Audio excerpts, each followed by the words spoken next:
और राजा सत्यव्रत को उसमें बिठाया और भगवान उस नाव की, उस नौका की रस्सी को लेकर के और उस समुद्र में विचरण करने लगे। समुद्र ने मर्यादा त्याग दी और जैसे ही समुद्र ने मर्यादा को तोड़ा तो इस संसार को जलमग्न कर दिया। 3 हिस्से में समुद्र है, पानी है, एक हिस्से में पृथ्वी है। तो समुद्र जब मर्यादा को तोड़ता है ना, ऐसे नहीं तोड़ते समुद्र, केवल जब ही तोड़ता है जब पाप ज्यादा बढ़ जाता है ना, तो भगवान की आज्ञा के द्वारा। अन्यथा कितनी नदियां जा रही हैं समुद्र में, आपने देखा है ना, और वो किनारे से कभी ऊपर, समुद्र अपने किनारे को नहीं छोड़ता। और तुम देख लो कितनी नदियां, हजारों नदियां जा रही हैं समुद्र में, लेकिन पानी ज्यादा नहीं होता। क्यों? क्योंकि समुद्र को उत्पन्न इसलिए किया है कि जब महाप्रलय का समय आए तो ये अपनी मर्यादा को त्यागे और अपने जल के अंतर्गत में समस्त संसार को डुबो दे, जलमग्न कर दे।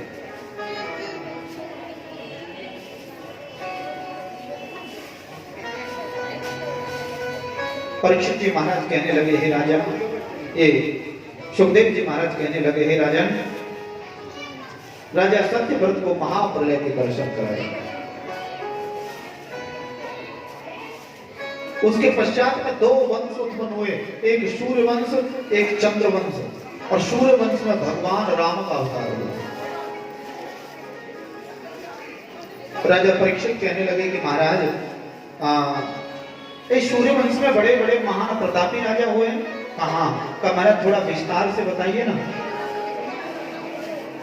सुखदेव जी महाराज कहने लगे, हे राजन, मैं पूरे विस्तार से अगर सूर्य वंश का वर्णन करूंगा तो तुम्हारी मुक्ति नहीं हो पाएगी, बहुत दिन लग जाएंगे। इसलिए मैं सूक्ष्म रूप में आपको बताता हूं।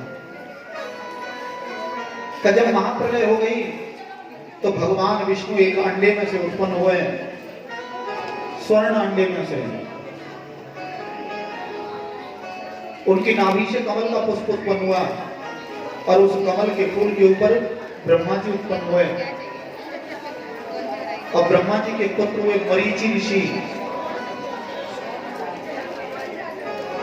बोले बांके बिहारी लाल की जय। ब्रह्मा जी के पुत्र हुए मरीचि ऋषि और मरीचि के पुत्र हुए कश्यप मुनि और कश्यप मुनि के पुत्र होते हैं सूर्य भगवान और सूर्य भगवान के पुत्र हुए श्रातदेव नाम के मनु, जिनकी पत्नी का नाम था श्रद्धा देवी।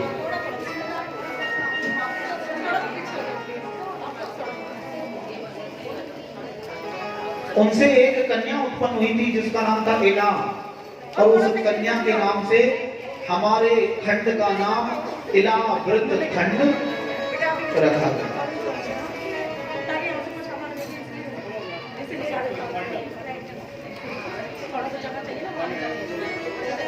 लेकिन जब उन्होंने तप किया अपने गुरुदेव के लिए, और जब तप किया तो उनके गुरु कौन है? वशिष्ठ मुनि।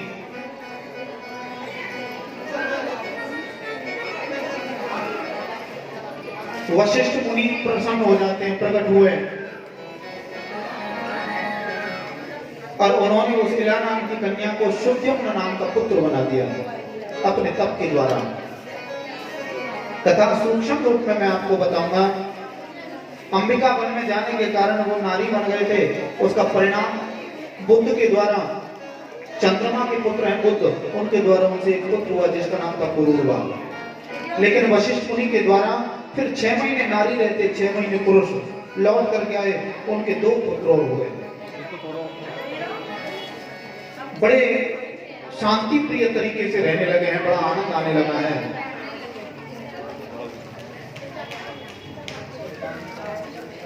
इधर श्रातदेव नाम के जो मनु हैं, उनसे और संतानें उत्पन्न हुई। और संतानों में क्या?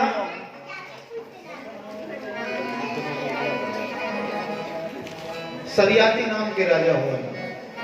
बोलिए बांके बिहारी लाल की जय। और जो सरियाती नाम के राजा है ना, उनकी एक पुत्री है जिसका नाम है सुकन्या। बड़े महान और श्रेष्ठ राजा हैं, अयोध्या के राजा हैं। ये जितने भी राजाओं की कथा आएगी ना, सूर्य वंश के राजा हुए हैं सभी, और अयोध्या के राजा हुए हैं।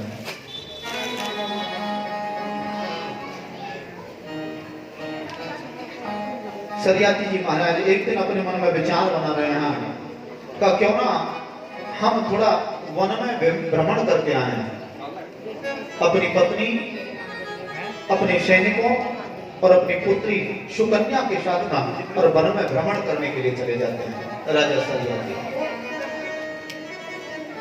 जंगल में भ्रमण करने लगे। संयोग से चमन ऋषि का आश्रम है, वहीं उसी आश्रम में भ्रमण करने लगे हैं। इधर सुकन्या अपने पिता को छोड़ करके थोड़ा अलग हो जाती है, और अलग होकर के उसने क्या देखा, एक मिट्टी का ढेर बना हुआ है, और उस मिट्टी के ढेर में से क्या, दो जुगनू चमक रहे हैं।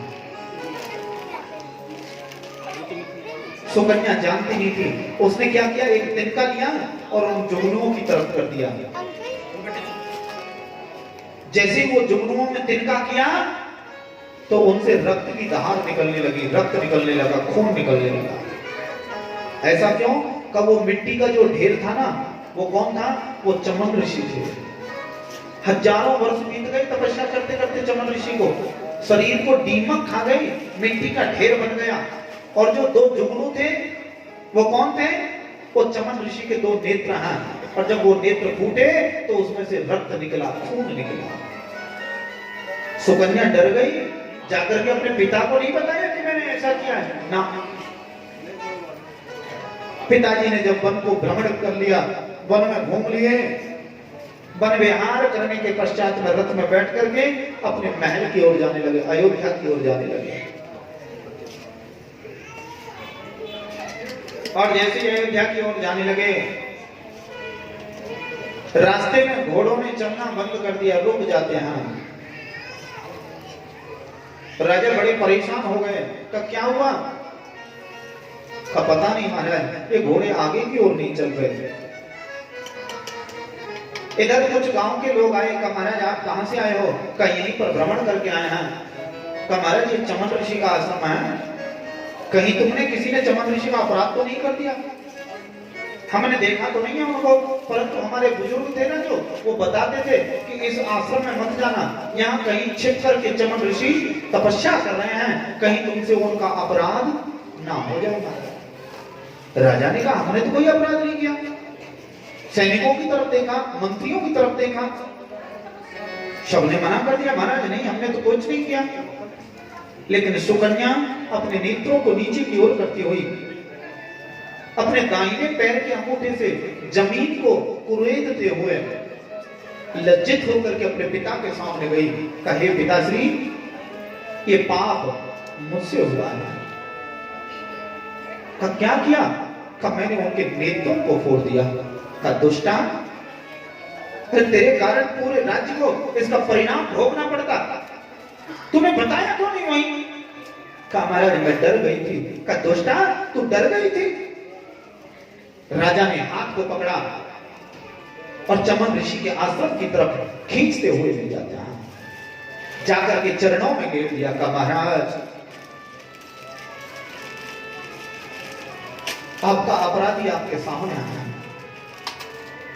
ये नादान है महाराज, 16 वर्ष की उम्र तो इसकी है महाराज, ये जानती नहीं है महाराज, ये मेरी पुत्री है महाराज, इसको क्षमा कर दीजिए महाराज, त्राहिमाम त्राहिमाम।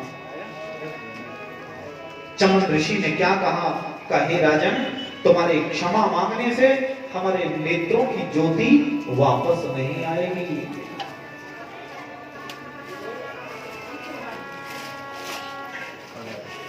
का महाराज मैं क्या कर सकता हूं? चमन ऋषि ने कहा कि हे राजन, हमारी तपस्या तो अधूरी रह गई ना, अब हमारी तपस्या पूरी कैसे होगी? हमारी देख रेख कौन करेगा? हम तो देख ही नहीं सकते। राजा ने कहा कि हे महाराज, आपका अपराध इस कन्या ने किया है ना, मेरी बेटी ने किया है ना, इसलिए आज मैं अपनी बेटी को तुम्हारे लिए समर्पण करता हूं। चमन ऋषि 80,000 वर्ष की उम्र तपस्या कर रहे हैं बहुत दिनों से। 16 वर्ष की सुकन्या, चमन ऋषि ने एक बार भी ये नहीं कहा कि मैं इस कन्या को स्वीकार नहीं कर रहा। इसका मतलब क्या? जो ऋषि घर बार सबको त्याग करके आया, जंगल में कंदमूल फल पत्ते इत्यादि खा करके भजन कर रहा है, किसके लिए? भगवान के लिए। और माया ने जंगल में ही जाकर के उसको अपना प्रभाव दिखाया कि नहीं? ये माया बहुत बड़ी है, इसके सामने तो हाथ जोड़ दे, बस माया के सामने क्या करें? हाथ जोड़ दे कि हम तुमसे जीत नहीं सकते।